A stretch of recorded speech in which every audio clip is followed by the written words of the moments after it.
اعوذ باللہ من الشیطان الرجیم، بسم اللہ الرحمن الرحیم، اللہم صلی علی محمد و آل محمد۔ السلام علیکم۔ حضرت ایوب علیہ السلام کی عبادت گزاری۔ حضرت ایوب علیہ السلام عبادت میں مشغول و مصروف تھے۔ انہیں مالداری و دولت کی طرف ذرا سی بھی توجہ نہ تھی۔ سارا نظام ان کے بچے چلا رہے تھے اور بڑی فراغی سے کاروبار چل رہا تھا کہ دفتن بلا کا نزول شروع ہوا۔ سب سے پہلے آپ کا جتنا مال جمع تھا سب غائب ہو گیا۔ آپ نے پرواہ بھی نہ کی۔ پھر آپ کے چند جوان فرزند فوت ہو گئے۔ آپ نے توجہ نہ کی۔ پھر آپ کا چراوا دوڑا ہوا آیا اور کہنے لگا کہ لاکھوں کی تعداد میں جو آپ کے گوسفند تھے سب ہلاک ہو گئے۔ حضرت ایوب علیہ السلام نے کہا، میں کیا کروں؟ جس نے دیا اس نے لے لیا۔ اس کا مال تھا، میں اس کا بندہ ہوں۔ وہ جو کرے درست ہے۔ مجھے جو خبر دے رہے ہیں وہ جو ہوا سو ہوا، جو ہوگا ٹھیک ہوگا۔ جاؤ اپنا کام کرو اور میرا قیمتی وقت ضائع نہ کرو۔ پھر ایک ہفتے کے بعد گائے بیل وغیرہ کا نگران دوڑا ہوا آیا اور کہنے لگا کہ حضور تمام گائے بیل خچر وغیرہ سب مر گئے۔ فرمایا، بہتر ہوا، جس نے دیا تھا اسی نے لے لیا۔ اس کے دینے پر بھی شکریہ اور لینے پر بھی شکریہ، یہ کہہ کر عبادت میں مشغول ہو گئے۔ پھر ایک ہفتہ گزرا کہ باغات کا داروغہ آ پہنچا۔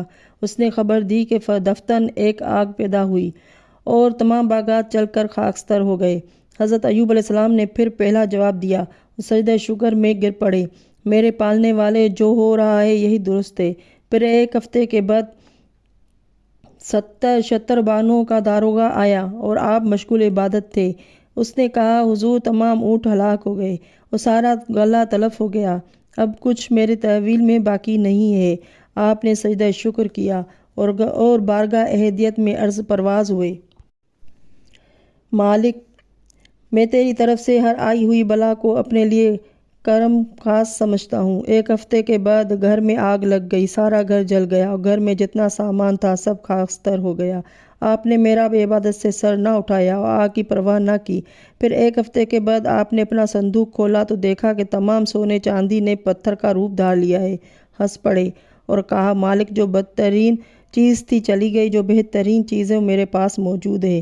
یعنی مال تباہ ہو گیا لیکن میرا دین و ایمان میرے پاس موجود ہے اور یہی میری اصل دولت ہے۔ اسی دوران میں آپ کے چھوٹے بچے مولم کے سامنے پڑھ رہے تھے کہ مولم کسی کام سے باہر چلا گیا اور چھت گر گئی۔ اس نے حضرت ایوب علیہ السلام کو اس بلائے ناگہانی کی اطلاع دی۔ آپ نے بلا کسی رنج و غم کے یہ کہا کہ جو ہوا سو ہوا، وہی بہتر تھا، کیونکہ اچھا تو یہ ہوا کہ تم اس جگہ سے ہٹ گئے تھے، ورنہ تم بھی لقمہ اجل بن جاتے۔ آپ نے اس مصیبت پر بھی پوری دلیری کے ساتھ صبر کیا اور اپنی رفیق حیات کو بھی صبر کی تلقین کی۔ پھر ایک ہفتے کے بعد حالات نماز میں پیروں میں درد اٹھا اور اماس ہو گئی۔ چند دنوں کے بعد تب محرقہ ہو گئی۔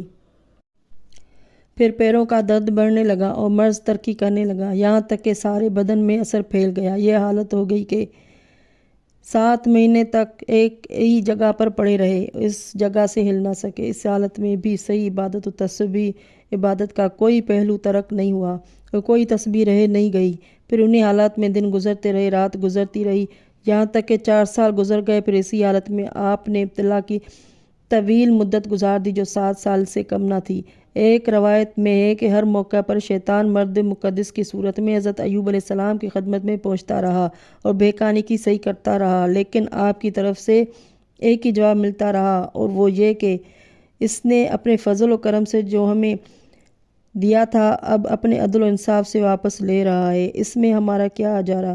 اس کی چیز تھی، اس نے اپنی واپس لے لی، یہ کہتے اور شکر سجدہ بجا لاتے۔ شیطان اس سے پے در پے مایوس ہوتا گیا اور کسی مرتبہ چونکہ ان کی ترکیبوں سے حضرت ایوب علیہ السلام پر کوئی اثر نہ پڑا، اس لیے وہ حضرت ایوب علیہ السلام کی بیوی کو بہکانے کی طرف متوجہ ہوا۔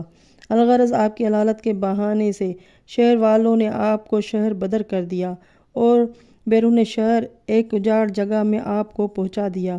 آپ اسی جگہ عبادت کرتے رہے اور اسی عبادت کے ملائکہ آسمانی حیران ہو گئے، خدا کی بارگاہ میں عرض پرواز ہوئے کہ مالک ایسا بندہ دیکھنے میں نہیں آیا۔ خداوند عالم نے پھر ملائکہ میں آپ کی تعریف کی اور کہا کہ یہ میرا بے نظیر بندہ ہے۔ اللہم صلی علی محمد و آل محمد۔ ناظرین، میری ویڈیو اچھی لگے تو لائک و سبسکرائب کر لیں۔ اگلی ویڈیو تک کے لیے اللہ حافظ۔